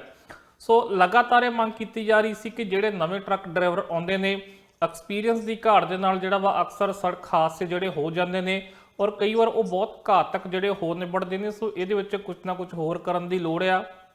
ਉਸੇ ਨੂੰ ਦੇਖਦੇ ਹੋਏ BC ਸਰਕਾਰ ਇਹ ਨਵਾਂ ਇੱਕ ਪ੍ਰੋਗਰਾਮ ਲੈ ਕੇ ਆਈ ਆ, ਜਿਹਦੇ ਵਿੱਚ ਹੁਣ ਜਿਹੜਾ ਲਾਇਸੈਂਸ ਲੈਣ ਦਾ ਪ੍ਰੋਸੀਜਰ ਹੈ ਉਹ ਹੋਰ ਵੀ ਲੰਬਾ ਹੋ ਗਿਆ, ਹੋਰ ਵੀ ਜ਼ਿਆਦਾ ਜਿਹੜੀ ਟ੍ਰੇਨਿੰਗ ਆ ਉਹ ਹੁਣ ਲੈਣੀ ਪਵੇਗੀ, ਜ਼ਿਆਦਾ ਸਮਾਂ ਜਿਹੜਾ ਹਾਈਵੇ ਉੱਤੇ ਟ੍ਰੇਨਿੰਗ ਦੇ ਦੌਰਾਨ ਜਿਹੜਾ ਉਹ ਬਿਤਾਉਣਾ ਪਵੇਗਾ, ਜਿਸ ਤੋਂ ਬਾਅਦ ਇਹ ਲਾਇਸੈਂਸ ਹੁਣ ਤੁਹਾਨੂੰ ਮਿਲੇਗਾ। ਹਾਲਾਂਕਿ ਇਹਦੇ ਨਾਲ ਇਹ ਵੀ ਕਿਹਾ ਜਾ ਰਿਹਾ ਕਿ ਲਾਇਸੈਂਸ ਲੈਣ ਦੀ ਜਿਹੜੀ ਕੋਸਟ ਆ ਉਹ ਵੀ ਥੋੜੀ ਵਧੇਗੀ, ਹੁਣ ਸਮਾਂ ਵੀ ਵੱਧ ਲੱਗੇਗਾ, ਪਰ ਇੰਨਾ ਜ਼ਰੂਰ ਕਿਹਾ ਜਾ ਰਿਹਾ ਕਿ ਹੁਣ ਹੋਰ ਵੱਧ ਜਿਹੜੇ ਆ ਡਰਾਈਵਰ ਉਹ ਤਜਰਬੇਕਾਰ ਹੋਣਗੇ। ਸੇਫਟੀ ਨੂੰ ਧਿਆਨ 'ਚ ਰੱਖਦੇ ਹੋਇਆ, ਸੁਰੱਖਿਆ ਨੂੰ ਧਿਆਨ 'ਚ ਰੱਖਦੇ ਹੋਇਆ, ਖੁਦ ਡਰਾਈਵਰ ਦੀ ਸੁਰੱਖਿਆ ਅਤੇ ਉਹਨਾਂ ਦੇ ਲਾਗੇ ਛਾਗੇ ਜਿਹੜੇ ਲੋਕ ਸੜਕ ਤੇ ਜਾ ਰਹੇ ਆ ਉਹਨਾਂ ਦੀ ਸੁਰੱਖਿਆ ਨੂੰ ਦੇਖਦੇ ਹੋਏ ਜਿਹੜੇ ਇਹ ਕਦਮ ਆ ਉਹ ਚੁੱਕੇ ਜਾ ਰਹੇ ਨੇ। ਹਾਲਾਂਕਿ ਵੱਡੇ ਪੱਧਰ ਤੇ ਲੋਕਾਂ ਵੱਲੋਂ ਸ਼ਲਾਘਾ ਵੀ ਹੋ ਰਹੀ ਆ, ਇਸ ਗੱਲ ਤੇ ਇਤਰਾਜ਼ ਵੀ ਜਤਾਇਆ ਜਾ ਰਿਹਾ ਕਿ ਇਹਨਾਂ ਕਾਫੀ ਕਾਸਟ ਜਿਹੜੀ ਉਹ ਵੱਧ ਜਾਵੇਗੀ, ਪਰ ਇੰਨਾ ਜ਼ਰੂਰ ਆ ਕਿ ਜ਼ਿਆਦਾਤਰ ਲੋਕ ਇਹਨੂੰ ਸਰਾਹ ਹੀ ਰਹੇ ਨੇ, ਕਿਉਂਕਿ ਸੁਰੱਖਿਆ ਦੇ ਮਾਮਲੇ ਤੋਂ ਦੇਖਿਆ ਜਾਵੇ ਤਾਂ ਇਹ ਕਾਫੀ ਚੰਗਾ ਵੀ ਕਿਹਾ ਜਾ ਰਿਹਾ, ਪਰ ਨਾਲ ਦੀ ਨਾਲ ਕੁਝ ਕਮੀਆਂ ਪੇਸ਼ੀਆਂ ਨੁਕਤੇਚੀਨੀ ਵੀ ਕੱਢੀ ਜਾ ਰਹੀ ਹੈ। ਸੋ ਸਰਕਾਰ ਦਾ ਮੰਨਣਾ ਕਿ ਉਹ ਠੀਕ ਕਰ ਸਕਦੇ ਨੇ। ਚਰਚਾ ਜਿਹੜੀ ਕਾਫੀ ਹੈ ਇਸ ਨਵੇਂ ਰੂਲ ਨੂੰ ਲੈ ਕੇ ਚੱਲ ਰਹੀ ਹੈ। ਜੀ ਮਨਦੀਪ ਜੀ, ਓਨਟਾਰੀਓ ਦੇ ਪ੍ਰੀਮੀਅਰ ਦੇ ਵੱਲੋਂ ਅੱਜ ਪ੍ਰਵਾਸੀਆਂ ਨੂੰ ਲੈ ਕੇ ਇੱਕ ਟਿੱਪਣੀ ਕੀਤੀ ਗਈ ਹੈ। ਉਹ ਕਹਿੰਦੇ ਨੇ ਕਿ ਸਾਡੇ ਕੋਲ ਕੰਮ ਬਹੁਤ ਹੈ, ਜੇਕਰ ਤੁਸੀਂ ਕੰਮ ਕਰਨ ਦੇ ਵਾਸਤੇ ਆਉਣਾ ਚਾਹੁੰਦੇ ਹੋ ਤਾਂ ਹੀ ਓਨਟਾਰੀਓ ਦੇ ਵਿੱਚ ਆਓ। ਜੇ ਤੁਸੀਂ ਇਹ ਸੋਚਦੇ ਹੋ ਕਿ ਇੱਥੇ ਵਿਹਲੇ ਬੈਠੋਗੇ ਤੇ ਬੈਨੀਫਿਟ ਜਿਹੜੇ ਨੇ ਉਹਨਾਂ ਦਾ ਫਾਇਦਾ ਚੁੱਕੋਗੇ ਤਾਂ ਅਜਿਹਾ ਨਾ ਕਰੋ, ਫਿਰ ਤੁਸੀਂ ਕਿਤੇ ਹੋਰ ਚਲੇ ਜਾਓ। ਪ੍ਰੀਮੀਅਰ ਡਗਫੋਰਡ ਕਹਿੰਦੇ ਨੇ ਕਿ ਉਹਨਾਂ ਵੱਲੋਂ ਜੋ ਕਿਹਾ ਗਿਆ ਉਸ ਤੋਂ ਬਾਅਦ ਉਹ ਮੁਆਫੀ ਨਹੀਂ ਮੰਗਣਗੇ, ਪਰ ਲਗਾਤਾਰ ਉਹਨਾਂ ਨੂੰ ਵਿਰੋਧੀਆਂ ਦਾ ਸਾਹਮਣਾ ਇਸ ਦੌਰਾਨ ਕਰਨਾ ਪੈ ਰਿਹਾ ਹੈ। ਸੋ ਕਿਸ ਤਰ੍ਹਾਂ ਦੇਖਦੇ ਹੋ ਇਸ ਮਾਮਲੇ ਨੂੰ? ਬਿਲਕੁਲ, ਜਿਹੜੇ ਡਗਫੋਰਡ ਆ ਉਹ ਪਹਿਲਾਂ ਵੀ ਕਈ ਵਾਰ ਇਹੋ ਜਿਹੇ ਬਿਆਨ ਦੇ ਚੁੱਕੀ ਆ ਜਿਨ੍ਹਾਂ ਕਾਰਨ ਕਈ ਵਾਰ ਵਿਵਾਦ ਜਿਹੜਾ ਉਹ ਪੈਦਾ ਹੋ ਜਾਂਦਾ, ਔਰ ਇੱਕ ਵਾਰ ਫਿਰ ਉਹਨਾਂ ਵੱਲੋਂ ਕੁਝ ਇਸ ਤਰੀਕੇ ਦਾ ਬਿਆਨ ਜਿਹੜਾ ਉਹ ਦਿੱਤਾ ਗਿਆ। ਦਰਅਸਲ ਜਿਹੜੀ ਇਮੀਗ੍ਰੇਸ਼ਨ ਸੰਬੰਧੀ ਗੱਲਬਾਤ ਹੋ ਰਹੀ ਸੀ, ਉਹ ਕਹਿੰਦੇ ਸੀਗੇ ਕਿ ਅੰਟਾਰੀਓ ਦੇ ਵਿੱਚ ਬਹੁਤ ਲੇਬਰ ਦੀ ਜਿਹੜੀ ਸ਼ਾਰਟੇਜ ਇਸ ਵਕਤ ਆ ਰਹੀ ਆ, ਔਰ ਇਹ ਸਿਰਫ ਅੰਟਾਰੀਓ ਨਹੀਂ, ਕੈਨੇਡਾ ਦੇ ਹੋਰਨਾਂ ਜਿਹੜੀ ਪ੍ਰੋਵਿੰਸਸ ਆ ਉਹਨਾਂ ਵਿੱਚ ਵੀ ਇਸੇ ਤਰੀਕੇ ਦੀ ਚਰਚਾ ਚੱਲ ਰਹੀ ਆ, ਕਿਉਂਕਿ ਕੋਵਿਡ ਦੇ ਦੌਰਾਨ ਜਿਹੜਾ ਸੀ ਉਹ ਲੋਕ ਬਾਹਰੋਂ ਨਹੀਂ ਆ ਸਕੇ ਇੰਨੀ ਵੱਡੀ ਪੱਧਰ ਤੇ, ਕਿਉਂਕਿ ਸਾਲ ਡੇਢ ਸਾਲ ਜਿਹੜੀਆਂ ਸੀ ਉਹ ਫਲਾਈਟਾਂ ਲਗਭਗ ਬੰਦ ਰਹੀਆਂ, ਨਾ ਵਿਜ਼ਟਰ ਆ ਸਕੇ, ਨਾ ਹੀ ਨਾਨ ਐਸੈਂਸ਼ੀਅਲ ਵਰਕਰਸ ਆ ਸਕੇ, ਔਰ ਬਹੁਤ ਸਾਰੇ ਖੇਤਰਾਂ ਵਿੱਚ ਜਿਹੜੀ ਸੀ ਉਹ ਲੇਬਰ ਦੀ ਘਾਟ ਜਿਹੜੀ ਸੀ ਉਹ ਪੈਦਾ ਹੋ ਗਈ, ਔਰ ਬਹੁਤ ਸਾਰੇ ਲੋਕ ਜਿਹੜੇ ਸੀ ਉਹ ਕੋਵਿਡ ਦੇ ਦੌਰਾਨ ਨੌਕਰੀਆਂ ਛੱਡ ਕੇ ਘਰ ਬੈਠ ਗਏ। ਸੋ ਇਹ ਸਾਰੀਆਂ ਜਿਹੜੀਆਂ ਸਮੱਸਿਆਵਾਂ ਨੇ ਜਦੋਂ ਸਰਕਾਰ ਤੱਕ ਪੁੱਜਦੀਆਂ ਨੇ, ਸੋ ਉਸ ਸੰਬੰਧੀ ਫਿਰ ਚਰਚਾ ਸ਼ੁਰੂ ਹੋ ਜਾਂਦੀ ਹੈ। ਪਰ ਇਹ ਇੱਕ ਡਗਫੋਰਡ ਵੱਲੋਂ ਜਿਹੜਾ ਅੱਜ ਬਿਆਨ ਦਿੱਤਾ ਗਿਆ, ਜਿਸ ਵਿੱਚ ਉਹਨਾਂ ਨੇ ਇਹ ਕਿਹਾ ਕਿ ਸਾਡੇ ਕੋਲ ਕੰਮ ਬਹੁਤ ਆ, ਜਿਹੜੇ ਲੋਕ ਮਿਹਨਤੀ ਨੇ, ਕੰਮ ਕਰਨਾ ਚਾਹੁੰਦੇ ਨੇ, ਉਹ ਕਹਿੰਦੇ ਆ ਸਕਦੇ ਆ।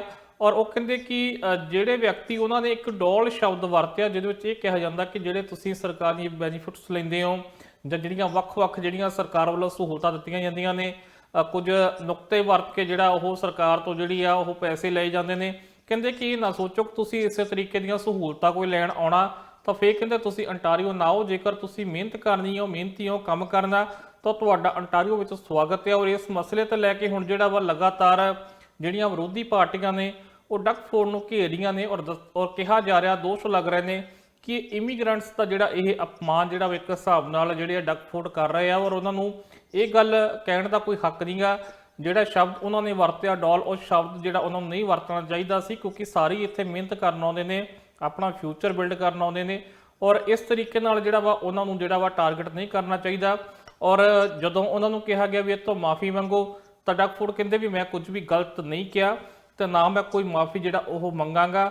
ਸੋ ਮਾਮਲਾ ਹੱਲੇ ਭਖਿਆ ਹੋਇਆ ਤਾਜ਼ਾ ਮਾਮਲਾ ਆ, ਦੇਖਦੇ ਹਾਂ ਕਿ ਕੇਸ ਪਾਸ ਨੂੰ ਜਾਂਦਾ ਹੈ। ਹੇਤੀ ਦੇ ਵਿੱਚ 17 ਮਿਸ਼ਨਰੀਆਂ ਨੂੰ ਕਿਡਨੈਪ ਕੀਤਾ ਗਿਆ। ਇੱਕ ਗੈਂਗ ਵੱਲੋਂ ਇਹਨਾਂ ਨੂੰ ਕਿਡਨੈਪ ਕੀਤਾ ਗਿਆ। ਹੁਣ ਇਹ ਦੱਸਿਆ ਜਾ ਰਿਹਾ ਹੈ ਕਿ ਇਸ ਦੇ ਵਿੱਚ ਇੱਕ ਕੈਨੇਡੀਅਨ ਨਾਗਰਿਕ ਵੀ ਹੈ ਜਿਸ ਨੂੰ ਕਿਡਨੈਪ ਕੀਤਾ ਗਿਆ। ਖਬਰ ਸਾਹਮਣੇ ਆ ਰਹੀ ਹੈ ਕਿ RCMP ਵੱਲੋਂ ਵੀ ਹੁਣ ਇਸ ਸੰਬੰਧੀ ਜਿਹੜੀ ਕਾਰਵਾਈ ਹੈ ਉਸ ਦੇ ਵਿੱਚ ਮਦਦ ਕੀਤੀ ਜਾ ਰਹੀ ਹੈ। ਸੋ ਮਨਦੀਪ ਜੀ, ਕੀ ਹੈ ਪੂਰਾ ਮਾਮਲਾ? ਇਸ ਬਾਰੇ ਸਾਨੂੰ ਜ਼ਰੂਰ ਜਾਣਕਾਰੀ ਦਿਓ। ਬਿਲਕੁਲ ਜੀ, ਅਮਰੀਕਾ ਤੋਂ ਜਿਹੜੇ ਸੀ ਕੁਝ ਮਿਸ਼ਨਰੀ ਜਿਹੜੇ ਸੀ ਇੱਥੇ ਹੈਤੀ ਦੇ ਵਿੱਚ ਗਏ ਸੀ, ਜੋ ਕਿ ਇੱਕ ਕੈਰੀਬੀਅਨ ਕੰਟਰੀ ਆ, ਔਰ ਹਾਲਾਤ ਉੱਥੇ ਦੇ ਕਾਫੀ ਮਾੜੇ ਨੇ। ਔਰ ਇੱਕ ਵਾਰੀ ਫਿਰ ਉੱਥੇ ਗੈਂਗ ਵਾਇਲੈਂਸ ਜਿਹੜੀ ਆ ਹੋ ਰਹੀ ਆ, ਕਿਉਂਕਿ ਪਹਿਲਾਂ ਵੀ ਅਕਸਰ ਉੱਥੇ ਹਾਲਾਤ ਕੋਈ ਬਹੁਤੇ ਸੁਖਾਵੇਂ ਨਹੀਂ ਰਹਿੰਦੇ ਨੇ, ਹਿੰਸਾ ਹੁੰਦੀ ਰਹਿੰਦੀ ਆ। ਔਰ ਇਹਨਾਂ ਹਾਲਾਤਾਂ ਦੇ ਵਿੱਚ ਅਕਸਰ ਅਸੀਂ ਦੇਖਦੇ ਹਾਂ ਕਿ ਬਹੁਤ ਸਾਰੀ ਜਿਹੜੇ ਮਿਸ਼ਨਰੀ ਆ ਉਹ ਜਾਂਦੇ ਰਹਿੰਦੇ ਨੇ, ਸੋ ਇਸੇ ਤਰੀਕੇ ਨਾਲ ਅਮਰੀਕਾ ਤੋਂ ਇੱਕ ਦਲ ਗਿਆ ਸੀ ਜਿਹਦੇ ਵਿੱਚ ਕਿਹਾ ਜਾ ਰਿਹਾ ਕਿ 12-13 ਜਿਹੜੇ ਸੀ ਉਹ ਅਡਲਟ ਤੇ ਕੁਝ ਜਿਹੜੇ 4-5 ਜਿਹੜੇ ਬੱਚੇ ਸ਼ਾਮਲ ਸੀ ਔਰ ਇਹਨਾਂ ਦੇ ਵਿੱਚ ਜਿਹੜਾ ਸੀ ਇੱਕ ਕੈਨੇਡੀਅਨ ਵੀ ਸ਼ਾਮਲ ਸੀ ਜਿਨ੍ਹਾਂ ਨੂੰ ਉੱਥੇ ਕਿਡਨੈਪ ਕਰ ਲਿਆ ਗਿਆ, ਅਗਵਾ ਕਰ ਲਿਆ ਗਿਆ। ਸੋ ਕਿਹਨਾਂ ਵੱਲੋਂ ਅਗਵਾ ਕੀਤਾ ਗਿਆ ਔਰ ਕਿੱਥੇ ਨੇ ਉਹ, ਇਸ ਸੰਬੰਧੀ ਹੱਲੇ ਕੋਈ ਜਾਣਕਾਰੀ ਸਾਹਮਣੇ ਨਹੀਂ ਆਈ ਆ। ਪਰ ਇੰਨਾ ਜ਼ਰੂਰ ਹੈ ਕਿ ਹਾਲਾਤ ਉੱਥੇ ਖਰਾਬ ਨੇ, ਗੈਂਗ ਵਾਇਲੈਂਸ ਜਿਹੜੀ ਉੱਥੇ ਜਿਹੜੇ ਕੁਝ ਗੈਂਗ ਨੇ ਉਹਨਾਂ ਦੇ ਵਿੱਚ ਚੱਲ ਰਹੀ ਆ ਔਰ ਇਸੇ ਮਾਮਲੇ ਨੂੰ ਲੈ ਕੇ ਹੁਣ ਆਰਸੀਐਮ ਜਿਹੜੀ ਗੰਭੀਰ ਨਜ਼ਰ ਆ ਰਹੀ ਆ ਔਰ ਕੋਸ਼ਿਸ਼ ਕੀਤੀ ਜਾ ਰਹੀ ਹੈ ਪਤਾ ਲਗਾਉਣ ਦੀ ਅਮਰੀਕਨ ਅਥਾਰਟੀਜ਼ ਦੇ ਨਾਲ ਮਿਲ ਕੇ ਕਿ ਆਖਰਕਾਰ ਜਿਹੜਾ ਵਾ ਉੱਥੇ ਹੈਤੀ ਦੇ ਵਿੱਚ ਜਿਹੜੀ ਪੁਲਿਸ ਆ ਉਸ ਪੁਲਿਸ ਨਾਲ ਵੀ ਕੰਮ ਕੀਤਾ ਜਾ ਰਿਹਾ। ਸੋ ਆਰਸੀਐਮਪੀ ਸਿੱਧੇ ਤੌਰ ਤੇ ਵੀ ਜਿਹੜੀ ਹੈਤੀ ਅਫੀਸ਼ੀਅਲਸ ਦੇ ਨਾਲ ਗੱਲਬਾਤ ਕਰ ਰਹੇ ਆ ਔਰ ਆਪਣੇ ਨਾਗਰਿਕ ਨੂੰ ਲੱਭ ਕੇ ਸੁਰੱਖਿਅਤ ਵਾਪਸ ਕੈਨੇਡਾ ਲਿਆਉਣ ਦੀ ਗੱਲ ਕੀਤੀ ਜਾ ਰਹੀ ਹੈ। ਸੋ ਇਹਨਾਂ ਮੁਲਕਾਂ ਦੇ ਵਿੱਚ ਜੇਕਰ ਅਸੀਂ ਦੇਖੀਏ ਤਾਂ ਕੋਵਿਡ ਦੇ ਦੌਰਾਨ ਵੀ ਜਿਹੜਾ ਉਹ ਬਹੁਤ ਜ਼ਿਆਦਾ ਨੁਕਸਾਨ ਹੋਇਆ ਸੀ ਔਰ ਕੁਝ ਸਾਊਥ ਅਮਰੀਕਨ ਕੰਟਰੀਜ਼ ਇਸ ਤਰੀਕੇ ਦੀਆਂ ਸੀ ਜਦੋਂ ਹਲੇ ਵੈਕਸੀਨ ਨਹੀਂ ਆਈ ਸੀ ਉਸ ਵਕਤ ਲਾਸ਼ਾਂ ਅਸੀਂ ਦੇਖਿਆ ਕਿ ਉੱਥੇ ਕਿਸ ਤਰੀਕੇ ਨਾਲ ਸਮੂਹਿਕ ਤੌਰ ਤੇ ਦਫਨਾਈਆਂ ਗਈਆਂ, ਸੜਕਾਂ ਤੇ ਪਈਆਂ ਨਜ਼ਰ ਆ ਰਹੀਆਂ ਸੀਗੀਆਂ। ਸੋ ਹਾਲਾਤ ਜਿਹੜੇ ਨੇ ਉੱਥੇ ਆਮ ਤੌਰ ਤੇ ਬਹੁਤ ਪਹਿਲਾਂ ਹੀ ਮਾੜੇ ਨੇ ਔਰ ਉੱਥੋਂ ਜੇ ਫਿਰ ਇਸੇ ਤਰੀਕੇ ਨਾਲ ਗੈਂਗ ਵਾਇਲੈਂਸ ਜਿਹੜੀ ਇਸ ਵਕਤ ਹੋ ਰਹੀ ਆ ਸੋ ਉਸ ਦੌਰਾਨ ਇਹ ਮਿਸ਼ਨਰੀ ਜਿਹੜੇ ਨੇ ਈਸਾਈ ਮਿਸ਼ਨਰੀ ਦੱਸੇ ਜਾ ਰਹੇ ਨੇ ਉੱਥੇ ਫਸ ਗਏ ਨੇ, ਕਿਡਨੈਪ ਕਰ ਲਏ ਗਏ ਨੇ ਔਰ ਜਿਹਦੇ ਵਿੱਚ ਇੱਕ ਕੈਨੇਡਾ ਦਾ ਵਿਅਕਤੀ ਵੀ ਆ। ਸੋ ਦੇਖਦੇ ਆ ਕਿ ਆਰਸੀਐਮਪੀ ਕਿਸ ਤਰੀਕੇ ਨਾਲ ਉਹਨੂੰ ਸੁਰੱਖਿਆ ਜਿਹੜੀ ਉਹ ਵਾਪਸ ਕੈਨੇਡਾ ਲੈ ਕੇ ਆਉਂਦੀ ਹੈ। ਜੀ, ਪਿਛਲੇ ਦਿਨੀ ਅਸੀਂ ਇੱਕ ਖਬਰ ਦਾ ਜ਼ਿਕਰ ਕੀਤਾ ਸੀ ਜਿਸ ਦੇ ਵਿੱਚ ਦਸਤਾਰ ਦੇ ਨਾਲ ਪਾਣੀ ਦੇ ਵਿੱਚ ਜਿਹੜੇ ਡਿੱਗੇ ਹੋਏ ਹਾਈਕਰ ਸਨ, ਇੱਕ ਹਾਈਕਰ ਜਿਹੜਾ ਡਿੱਗਿਆ ਸੀ ਉਸਦੀ ਜਾਨ ਬਚਾਈ ਗਈ। ਉਸ ਤੋਂ ਬਾਅਦ ਹੁਣ ਪ੍ਰੀਮੀਅਰ ਵੀ ਇਹਨਾਂ ਨੌਜਵਾਨਾਂ ਦੇ ਫੈਨ ਹੋ ਗਏ ਜਿਨ੍ਹਾਂ ਵੱਲੋਂ ਦਸਤਾਰ ਦੇ ਨਾਲ ਜਾਨ ਬਚਾਈ ਗਈ ਹੈ। ਸੋ ਮਨਦੀਪ ਜੀ, ਜਾਣਕਾਰੀ ਤੁਹਾਡੇ ਤੋਂ ਹਾਸਿਲ ਕਰਨਾ ਚਾਹਾਂਗੇ ਕਿ ਪ੍ਰੀਮੀਅਰ ਵੱਲੋਂ ਇਸ ਬਾਰੇ ਕੀ ਕਿਹਾ ਗਿਆ। ਬਿਲਕੁਲ ਜੀ, ਇੱਥੇ BC ਦਾ ਸ਼ਹਿਰ ਹੈ ਜੀ ਮੈਪਲ ਰਿਜ, ਉੱਥੇ ਦੀ ਇਹ ਘਟਨਾ ਆ ਜਿੱਥੇ ਦੋ ਨੌਜਵਾਨ ਜਿਹੜੇ ਸੀ ਹਾਈਕਿੰਗ ਕਰਨ ਗਏ ਔਰ ਉੱਥੇ ਇੱਕ ਜਿਹੜੀ ਨਦੀ ਵਗ ਰਹੀ ਸੀ ਜਿਹਨੂੰ ਆਮ ਤੌਰ ਤੇ ਅਸੀਂ ਇੱਥੇ ਕ੍ਰੀਕ ਕਹਿ ਦਿੰਦੇ, ਉਹਦੇ ਕਿਨਾਰੇ ਤੇ ਉੱਥੇ ਪਹੁੰਚ ਗਏ ਪਰ ਉੱਥੇ ਉਹ ਫਸ ਗਏ, ਉਹਨਾਂ ਕੋਲ ਉੱਥੋਂ ਚੜਿਆ ਨਹੀਂ ਜਾ ਰਿਹਾ ਸੀ। ਸੋ ਵਾਪਸ ਉੱਥੇ 4 ਘੰਟੇ ਤੱਕ ਫਸੇ ਰਹੇ। ਉੱਥੋਂ ਜਿਹੜੇ ਵੀ ਲੋਕ ਲੰਘਦੇ ਸੀਗੇ ਉਹ ਉਹਨਾਂ ਨੂੰ ਮਦਦ ਦੀ ਗੁਹਾਰ ਲਾਉਂਦੇ ਸੀ ਪਰ ਕੋਈ ਉਹਨਾਂ ਦੀ ਮਦਦ ਨਹੀਂ ਕਰ ਸਕਿਆ ਔਰ ਕੁਝ ਲੋਕ ਉੱਥੇ ਮੌਜੂਦ ਵੀ ਸੀਗੇ ਪਰ ਉਹਨਾਂ ਵੱਲੋਂ ਕੋਸ਼ਿਸ਼ ਕੀਤੀ ਕਿ ਉਹ ਪੁਲਿਸ ਨੂੰ ਫੋਨ ਕਰਨ ਜਾਂ ਕਿਸੇ ਐਮਰਜੈਂਸੀ ਨੂੰ ਫੋਨ ਕਰਨ ਤਾਂ ਕਿ ਆ ਕੇ ਉਹਨਾਂ ਦੀ ਮਦਦ ਹੋਵੇ। ਪਰ ਉਹ ਇਲਾਕਾ ਇਹੋ ਜਿਹਾ ਸੀਗਾ ਜਿੱਥੇ ਉਹ ਹਾਈਕਿੰਗ ਕਰਨ ਗਏ ਸੀ, ਉੱਥੇ ਕੋਈ ਨੈਟਵਰਕ ਵੀ ਨਹੀਂ ਆ ਰਿਹਾ ਸੀਗਾ। ਸੋ ਜਿਸ ਤੋਂ ਬਾਅਦ ਫਿਰ ਉੱਥੇ ਕੁਝ ਜਿਹੜੇ ਸਿੱਖ ਨੌਜਵਾਨ ਸੀ ਜਿਨ੍ਹਾਂ ਦੇ ਦਸਤਾਰਾਂ ਬੰਨੀਆਂ ਹੋਈਆਂ ਸੀ ਉੱਥੇ ਪਹੁੰਚੇ। ਉਹਨਾਂ ਨੇ ਵੀ ਪਹਿਲਾਂ ਤਾਂ ਇਹੀ ਕੋਸ਼ਿਸ਼ ਕੀਤੀ ਵੀ ਪੁਲਿਸ ਨੂੰ ਫੋਨ ਕੀਤਾ ਜਾਵੇ ਜਾਂ ਕਿਸੇ ਹੋਰ ਨੂੰ ਫੋਨ ਕੀਤਾ ਜਾਵੇ ਪਰ ਨੈਟਵਰਕ ਉਹਨਾਂ ਨੂੰ ਮਿਲਿਆ ਔਰ ਕਿਉਂਕਿ ਜਿਵੇਂ ਉਹ ਨੌਜਵਾਨ ਦੱਸਦੇ ਆ ਕਿ ਸ਼ਾਮ ਹੋ ਰਹੀ ਸੀ, ਠੰਡ ਬਹੁਤ ਸੀ, ਕੱਪੜੇ ਬਹੁਤ ਘੱਟ ਪਏ ਸੀ, ਇੱਕ ਤਰੀਕੇ ਨਾਲ ਉਹਨਾਂ ਦੀਆਂ ਲੱਤਾਂ ਵੀ ਕੰਬ ਰਹੀਆਂ ਦੱਸੀਆਂ ਜਾ ਰਹੀਆਂ ਆ। ਸੋ ਉਸ ਤੋਂ ਬਾਅਦ ਜਿਹੜਾ ਸੀ ਉਹਨਾਂ ਨੇ ਇਹ ਨਿਰਣਾ ਕੀਤਾ ਕਿ ਅਸੀਂ ਆਪਣੀਆਂ ਦਸਤਾਰਾਂ ਬੰਨ੍ਹ ਕੇ ਦਸਤਾਰਾਂ ਨਾਲ ਉਹਨਾਂ ਨੂੰ ਬਾਹਰ ਖਿੱਚਾਂਗੇ। ਸੋ ਇਸ ਤਰੀਕੇ ਨਾਲ ਉੱਥੇ ਜਿਹੜੇ ਦੋ ਨੌਜਵਾਨ ਸੀ ਉਹਨਾਂ ਦੀ ਜਾਨ ਜਿਹੜੀ ਉਹ ਬਚਾਈ ਗਈ ਔਰ ਇਸ ਖਬਰ ਦੀ ਚਰਚਾ ਇੰਦਰਪ੍ਰੀਤ ਜੀ ਪੂਰੇ ਕੈਨੇਡਾ ਦੇ ਵਿੱਚ ਹੋ ਰਹੀ ਆ। ਵੱਖ-ਵੱਖ ਵੱਡੇ ਜਿਹੜੇ ਮੇਨ ਸਟ੍ਰੀਮ ਦੇ ਮੀਡੀਆ ਅਦਾਰੇ ਆ ਉਹ ਇਸ ਖਬਰ ਨੂੰ ਕੈਰੀ ਕਰ ਰਹੇ ਨੇ ਔਰ ਉਹਨਾਂ ਨੌਜਵਾਨਾਂ ਦੀ ਜਿਹੜੀ ਪ੍ਰਸ਼ੰਸਾ ਵੀ ਹੋ ਰਹੀ ਆ ਔਰ ਇਸੇ ਗੱਲ ਤੇ ਜਿਹੜੀ ਹੁਣ ਖੁਸ਼ੀ ਜਤਾਈ ਆ ਜਿਹੜੇ ਜੌਨ ਹੌਰਗਨ ਪ੍ਰੀਮੀਅਰ ਨੇ, ਅੱਜ ਉਹਨਾਂ ਨੇ ਆਪਣੀ ਫੇਸਬੁੱਕ ਤੇ ਜਿਹੜੀ ਇਹ ਸਾਂਝੀ ਕੀਤੀ ਖਬਰ ਔਰ ਉਹਦੇ ਵਿੱਚ ਉਹਨਾਂ ਨੇ ਲਿਖਿਆ ਕਿ ਕਿਸ ਤਰੀਕੇ ਨਾਲ ਇਹਨਾਂ ਨੌਜਵਾਨਾਂ ਦੀਆਂ ਜਿਹੜੀਆਂ ਦਸਤਾਰਾਂ ਸੀ ਉਹ ਜੋੜ ਕੇ ਇੱਕ ਰੱਸੀ ਬਣਾਈ ਗਈ ਜਿਸ ਨਾਲ ਜਿਹੜੀਆਂ ਇਹ ਜਾਨਾਂ ਬਚਾਈਆਂ ਗਈਆਂ। ਸੋ ਉਹਨਾਂ ਨੇ ਇਹਨੂੰ ਇੱਕ ਮਿਸਾਲ ਦੇ ਤੌਰ ਤੇ ਲਿਆ ਕਿ ਕਿਸ ਤਰੀਕੇ ਨਾਲ ਅਸੀਂ ਇਸ ਤਰੀਕੇ ਨਾਲ ਇਕੱਠੇ ਹੋ ਕੇ ਜਿਹੜਾ ਵਾ ਉਹ ਚੰਗੇ ਕੰਮ ਕਰ ਸਕਦੇ ਆ। ਸੋ ਪ੍ਰੀਮੀਅਰ ਵੀ ਜਿਹੜੇ ਸੀ ਉਹ ਇਹਨਾਂ ਦੀਆਂ ਦਸਤਾਰਾਂ ਨਾਲ ਜੋ ਇਹਨਾਂ ਨੇ ਕੀਤਾ ਉਹਦੇ ਅਸੀਂ ਕਹਿ ਸਕਦੇ ਹਾਂ ਕਿ ਮੁਰੀਦ ਹੋ ਗਏ ਜਾਂ ਉਹਨਾਂ ਨੇ ਪ੍ਰਸ਼ੰਸਾ ਕੀਤੀ। ਆਮ ਲੋਕ ਵੀ ਜਿਹੜੇ ਆ ਇਸ ਖਬਰ ਦੀ ਬਹੁਤ ਪ੍ਰਸ਼ੰਸਾ ਕਰ ਰਹੇ ਨੇ, ਉਹਨਾਂ ਨੌਜਵਾਨਾਂ ਨੂੰ ਸ਼ਾਬਾਸ਼ ਦੇ ਰਹੇ ਨੇ ਜਿਨ੍ਹਾਂ ਨੇ ਇਹ ਹੌਸਲਾ ਦਿਖਾਇਆ ਔਰ ਉਹਨਾਂ ਨੌਜਵਾਨਾਂ ਦੀ ਜਾਨ ਬਚਾਈ ਔਰ ਇਸੇ ਲੜੀ ਵਿੱਚ ਹੁਣ ਜਿਹੜਾ ਵਾ ਜੌਨ ਹੌਰਗਨ ਪ੍ਰੀਮੀਅਰ ਨੇ BC ਦੇ, ਉਹਨਾਂ ਦਾ ਨਾਮ ਵੀ ਸ਼ਾਮਲ ਹੋ ਗਿਆ। ਸੋ ਮਨਦੀਪ ਜੀ, ਅਗਲੀ ਜਿਹੜੀ ਖਬਰ ਹੈ ਉਹ ਫਾਈਜ਼ਰ ਦੇ ਨਾਲ ਜੁੜੀ ਹੋਈ ਹੈ। ਉਹਨਾਂ ਵੱਲੋਂ ਬੱਚਿਆਂ ਦੇ ਉੱਪਰ ਜੋ ਵੈਕਸੀਨ ਦਾ ਟ੍ਰਾਇਲ ਕਰਵਾਇਆ ਗਿਆ ਉਸ ਦੀ ਮਨਜ਼ੂਰੀ ਹੈਲਥ ਕੈਨੇਡਾ ਤੋਂ ਮੰਗੀ ਗਈ ਹੈ। ਸੋ ਮਨਦੀਪ ਜੀ, ਇਸ ਬਾਰੇ ਜਾਣਕਾਰੀ ਤੁਹਾਡੇ ਤੋਂ ਹਾਸਿਲ ਕਰਨਾ ਚਾਹਾਂਗੇ ਤੇ ਨਾਲ ਹੀ ਇਹ ਵੀ ਜਾਣਨਾ ਚਾਹੋਗੇ ਕਿ ਪ੍ਰੋਵਿੰਸਸ ਦੇ ਵਿੱਚ ਇਸ ਦੇ ਨਾਲ ਸੰਬੰਧਿਤ ਕੀ ਅਪਡੇਟ ਆ ਰਹੀ ਹੈ। ਬਿਲਕੁਲ ਜੀ, ਕਿਉਂਕਿ ਹੁਣ ਇਸ ਵਕਤ ਜੇਕਰ ਆਮ ਤੌਰ ਤੇ ਅਸੀਂ ਵੈਕਸੀਨ ਦੇਖੀਏ ਜਿੰਨੇ ਐਲੀਜੀਬਲ ਹੁਣ ਤੱਕ ਦੱਸੇ ਗਏ ਨੇ ਹੈਲਥ ਕੈਨੇਡਾ ਵੱਲੋਂ 12 ਸਾਲ ਤੋਂ ਉੱਪਰ ਦੇ, ਉਹਨਾਂ ਸਾਰਿਆਂ ਦੇ ਵੱਡੀ ਗਿਣਤੀ ਵਿੱਚ ਵੈਕਸੀਨ ਜਿਹੜੀ ਲੱਗ ਚੁੱਕੀ ਆ। ਸੋ ਹੁਣ ਜਿਹੜੀ ਗੱਲ ਰਹਿੰਦੀ ਹੈ ਕਿ 11 ਤਾਂ 12 ਸਾਲ ਤੋਂ ਘੱਟ ਦੀ ਉਮਰ ਦੇ ਬੱਚੇ ਆ ਉਹਨਾਂ ਦੇ ਵੈਕਸੀਨ ਜਿਹੜੀ ਆ ਕਿਸ ਤਰੀਕੇ ਨਾਲ ਲੱਗੇਗੀ। ਸੋ ਉਸ ਸੰਬੰਧੀ ਹੁਣ ਫਾਈਜ਼ਰ ਨੇ ਜਿਹੜਾ ਵਾ ਉਹ ਅਫੀਸ਼ੀਅਲੀ ਜਿਹੜੀ ਆ ਉਹ ਬੇਨਤੀ ਕੀਤੀ ਹੈ ਹੈਲਥ ਕੈਨੇਡਾ ਨੂੰ ਔਰ ਆਪਣੀ ਸਬਮਿਸ਼ਨ ਵੀ ਕਰਤੀ ਆ, ਆਪਣਾ ਜਿਹੜਾ ਡਾਟਾ ਉਹ ਵੀ ਦੇ ਦਿੱਤਾ ਆ ਸਾਰਾ ਕੁਝ। ਔਰ ਹੈਲਥ ਕੈਨੇਡਾ ਵੱਲੋਂ ਕਿਹਾ ਗਿਆ ਕਿ ਉਹ ਰਿਵਿਊ ਕਰ ਰਹੇ ਨੇ ਕਿ ਇਹ ਬੱਚਿਆਂ ਲਈ ਸੇਫ ਆ ਜਾਂ ਨਹੀਂ, ਉਸ ਤੋਂ ਬਾਅਦ ਹੀ ਜਿਹੜਾ ਵਾ ਫਿਰ ਪਰਮਿਸ਼ਨ ਦਿੱਤੀ ਜਾਵੇਗੀ। ਪਰ ਕਿਉਂਕਿ ਅਸੀਂ ਪਿਛਲੇ ਦਿਨੀ ਜਿਵੇਂ ਦਰਸ਼ਕਾਂ ਨੂੰ ਜਾਣਕਾਰੀ ਦਿੱਤੀ ਸੀ ਕਿ ਡਾਕਟਰ ਬੌਨੀ ਹੈਨਰੀ ਨੇ ਇਹ ਕਿਹਾ ਸੀ ਕਿ ਨਵੰਬਰ ਦੀ ਸ਼ੁਰੂਆਤ ਦੇ ਵਿੱਚ ਜਿਹੜਾ ਵਾ ਇਹ ਅਪਰੂਵਲ ਜਿਹੜੀ ਮਿਲ ਸਕਦੀ ਆ। 5 ਤੋਂ ਲੈ ਕੇ 11 ਸਾਲ ਦੇ ਉਮਰ ਤੱਕ ਬੱਚਿਆਂ ਦੇ ਵੈਕਸੀਨ ਲੱਗੇਗੀ। ਸੋ BC ਵਿੱਚ ਤਾਂ ਆਲਰੇਡੀ ਰਜਿਸਟ੍ਰੇਸ਼ਨ ਜਿਹੜੀ ਉਹ ਸ਼ੁਰੂ ਹੋ ਚੁੱਕੀ ਹੈ ਕਿ ਜਦੋਂ ਵੀ ਫਿਰ ਵੈਕਸੀਨ ਆਉਂਦੀ ਆ ਰਜਿਸਟਰ ਤੁਸੀਂ ਕਰਾਓ ਤੇ ਆਉਂਦੇ ਫਿਰ ਵੈਕਸੀਨ ਜਿਹੜੀ ਉਹ ਲਗਵਾ ਲਿਓ ਜਿਵੇਂ ਅਪਰੂਵਲ ਮਿਲਦੀ ਹੈ ਕੈਨੇਡਾ ਤੋਂ। ਇਹਦੇ ਸੰਬੰਧੀ ਹੁਣ ਅੰਟਾਰੀਓ ਤੋਂ ਵੀ ਇਹ ਖਬਰ ਸਾਹਮਣੇ ਆਈ ਹੈ ਕਿ ਅੰਟਾਰੀਓ ਵੱਲੋਂ ਵੀ ਆਪਣਾ ਪੂਰਾ ਪਲਾਨ ਤਿਆਰ ਕਰ ਲਿਆ ਗਿਆ। ਇੱਕ ਤਾਂ ਅੱਜ ਅੰਟਾਰੀਓ ਦੀ ਜਿਹੜੀ ਆ ਕੋਵਿਡ ਅਪਡੇਟ ਵੀ ਸਾਂਝੀ ਕੀਤੀ ਜਿਹਦੇ ਵਿੱਚ 328 ਕੇਸ ਜਿਹੜੇ ਆ ਅੱਜ ਨਵੇਂ ਸਾਹਮਣੇ ਆਏ ਆ। ਔਰ ਇਹਦੇ ਨਾਲ ਇਹ ਵੀ ਜਾਣਕਾਰੀ ਦਿੱਤੀ ਗਈ ਹੈ ਕਿ ਪੂਰਾ ਪਲਾਨ ਜਿਹੜਾ ਉਹ ਤਿਆਰ ਕਰ ਲਿਆ ਗਿਆ ਵਾ। ਹੁਣ ਜਿਹੜੀ ਉਡੀਕ ਆ ਉਹ ਇਹੀ ਆ ਕਿ ਹੈਲਥ ਕੈਨੇਡਾ ਵੱਲੋਂ ਕਦੋਂ ਅਫੀਸ਼ੀਅਲ ਅਨਾਉਂਸਮੈਂਟ ਕੀਤੀ ਜਾਂਦੀ ਆ, ਕਦੋਂ ਉਹਨਾਂ ਵੱਲੋਂ ਕਿਹਾ ਜਾਂਦਾ ਕਿ ਜਿਹੜੀ ਫਾਈਜ਼ਰ ਜਾਂ ਹੋਰਨਾਂ ਕੰਪਨੀ ਵੱਲੋਂ 5 ਤੋਂ ਲੈ ਕੇ 11 ਸਾਲ ਦੇ ਬੱਚਿਆਂ ਲਈ ਜਿਹੜੀ ਵੈਕਸੀਨ ਸਬਮਿਟ ਕਰਵਾਈ ਗਈ ਆ, ਜੋ ਡਾਟਾ ਦਿੱਤਾ ਗਿਆ ਉਹ ਠੀਕ ਆ, ਸੇਫ ਆ। ਔਰ ਉਹਦੇ ਤੇ ਜਦੋਂ ਫੈਸਲਾ ਹੋਵੇਗਾ ਉਸ ਤੋਂ ਤੁਰੰਤ ਬਾਅਦ ਜਿਹੜਾ ਵਾ ਸੂਬਿਆਂ ਵੱਲੋਂ ਜਿਹੜਾ ਵਾ ਇਹ ਵੈਕਸੀਨ ਲਗਾਉਣੀ ਸ਼ੁਰੂ ਕਰ ਦਿੱਤੀ ਜਾਵੇਗੀ। ਅੱਜ ਡਾਕਟਰ ਬੌਨੀ ਹੈਨਰੀ ਨੇ ਵੀ ਇੱਕ ਅਪਡੇਟ ਦਿੱਤੀ ਸੀ ਬੱਚਿਆਂ ਸੰਬੰਧੀ। ਉਹਨਾਂ ਦਾ ਕਹਿਣਾ ਸੀਗਾ ਕਿ ਬੱਚਿਆਂ ਦੇ ਵਿੱਚ ਕੋਵਿਡ ਦੇ ਕੇਸ ਜਿਹੜੇ ਆ ਜ਼ਰੂਰ ਸਾਹਮਣੇ ਆ ਰਹੇ ਆ, ਪਰ ਉਹ ਕਹਿੰਦੇ ਸਕੂਲਾਂ ਤੋਂ ਘੱਟ ਆ ਰਹੇ ਆ, ਜਿਹੜੇ ਬਾਹਰੋਂ ਜਿਹੜੇ ਆ ਜਿੱਥੇ ਹੋਰ ਥਾਵਾਂ ਤੋਂ ਇਹ ਜ਼ਿਆਦਾ ਆਊਟਬ੍ਰੇਕ ਹੋ ਰਹੀ ਆ। ਸੋ ਹਾਲਾਂਕਿ ਉਹਨਾਂ ਨੇ ਕਿਹਾ ਕਿ ਜਿਵੇਂ ਪਹਿਲਾਂ ਦੱਸ ਚੁੱਕੇ ਆ ਕਿ ਨਵੰਬਰ ਦੀ ਸ਼ੁਰੂਆਤ ਦੇ ਵਿੱਚ ਜਿਹੜਾ ਵਾ ਉਹਨਾਂ ਦੇ ਵੀ ਵੈਕਸੀਨ ਜਿਹੜੀ ਲਗਾਈ ਜਾ ਸਕਦੀ ਆ।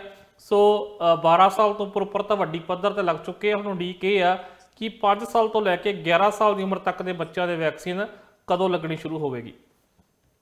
ਜੀ, ਸੋ ਇਸ ਪ੍ਰੋਗਰਾਮ ਦੇ ਵਿੱਚ ਅਸੀਂ ਜ਼ਿਕਰ तमाम ਉਹਨਾਂ ਖਬਰਾਂ ਦਾ ਕੀਤਾ ਜਿਹੜੀਆਂ ਕੈਨੇਡਾ ਦੇ ਵਿੱਚ ਅੱਜ ਖਾਸ ਰਹੀਆਂ। ਇਸ ਦੇ ਉੱਪਰ ਵਿਚਾਰ ਚਰਚਾ ਕੀਤੀ ਹੈ। ਬਾਕੀ ਖਬਰਾਂ ਦੇ ਵਾਸਤੇ ਤੁਸੀਂ ਬਣੇ ਰਹੋ TV ਪੰਜਾਬ ਦੇ ਨਾਲ। ਫਿਲਹਾਲ ਸਾਨੂੰ ਦਿਓ ਇਜਾਜ਼ਤ।